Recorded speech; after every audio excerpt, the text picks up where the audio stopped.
Good morning, good afternoon, good evening.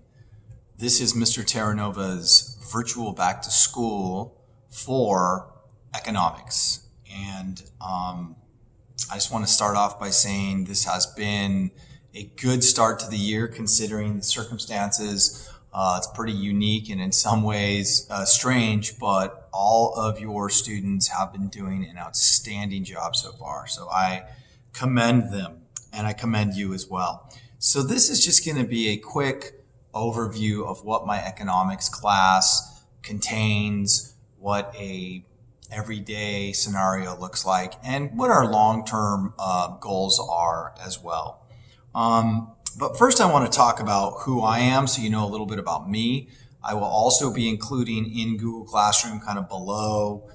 You'll see a slideshow of me, my family, my formal education, my philosophies. I've included that in the Google Classroom where I can do a little ad. So you'll see that I added it on and you can click on that if you like. I'll also be including the syllabus below so you can look through all the kind of ins and outs, soup to nuts if you want to know specifics. So I'll be talking more about kind of generalities here in this short video.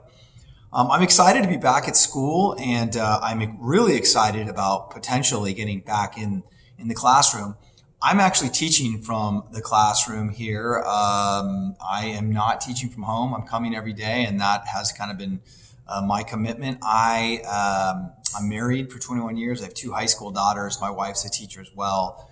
And my wife and I just agreed it'd be best if I just got up early with zero period and came here to school. So I'm coming to school every single day. I did my formal education as an undergraduate at UC Santa Barbara. So I achieved or earned a bachelor's of history from UC Santa Barbara. My teaching credential is from Concordia University. My master's, I worked at two places, UC Riverside as well as Fresno Pacific.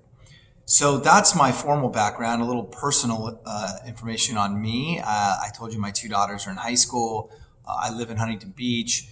In terms of stakeholders, I'm a teacher. I have two students or daughters who are students in high school, and I'm a parent. So I feel like I can empathize with many of the challenges that you're having.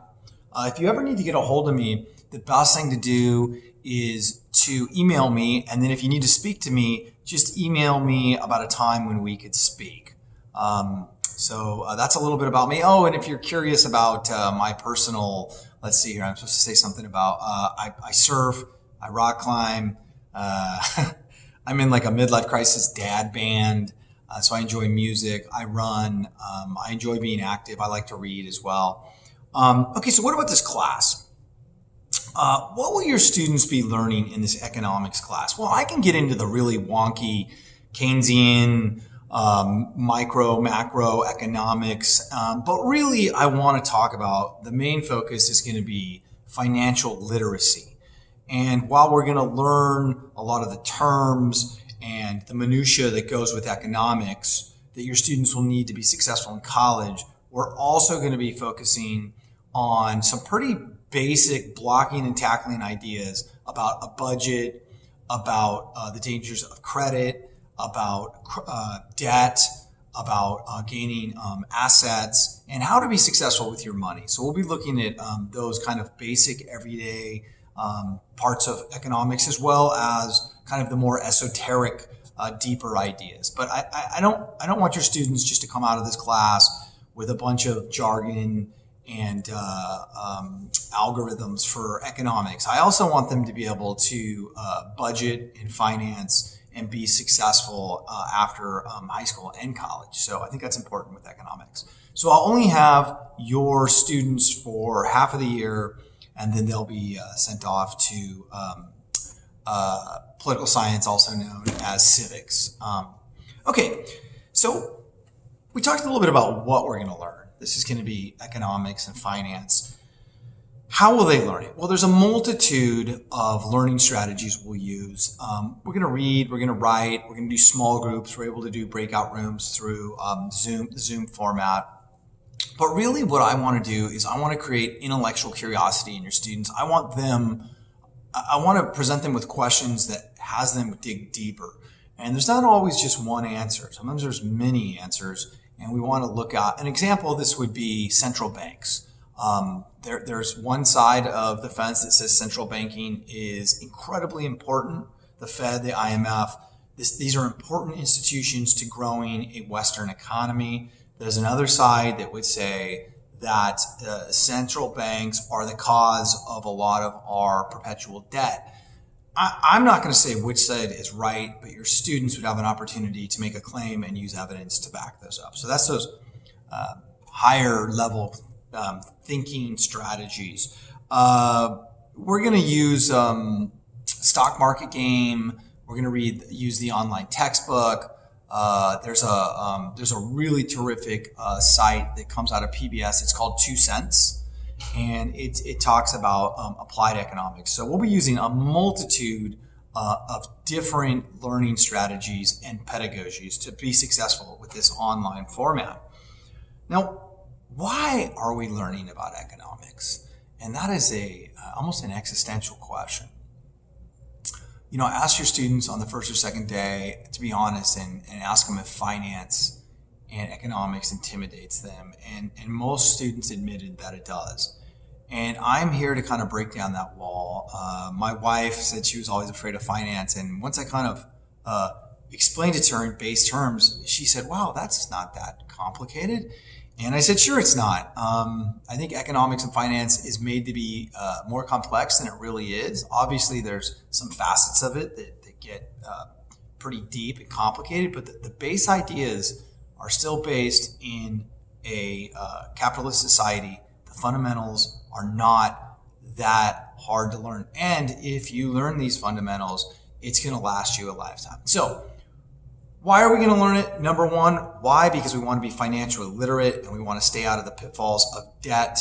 We want to stay out of pitfalls of not having a budget. We want to stay out of the pitfalls of being afraid of finance or learning how to take a loan on a house. So a lot of these kind of everyday economic ideas are going to be addressed in this class, and then we will also, like I said earlier, talk about some of the more esoteric things. What does a typical day in my classroom look like? Come in, usually we have 80 minutes, so usually the first 10 to 15 minutes are pretty informal. There's some sort of an activity that gets us engaged. Typically, it's one where it's not a lot of heavy lifting. And then the next 30 to 40 minutes will be instruction by me.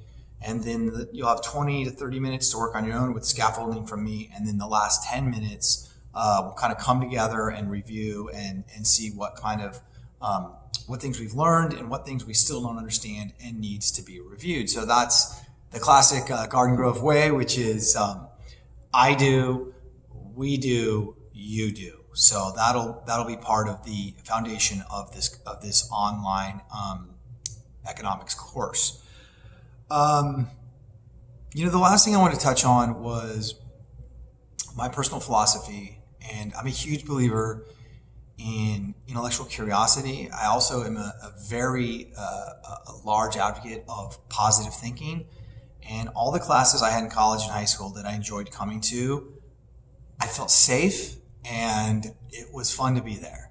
And that's the environment that I try to foster in my classrooms. Is I want your students to want to be here. We're going to laugh. We're going to have fun. There's going to be rigor. We're going to learn things.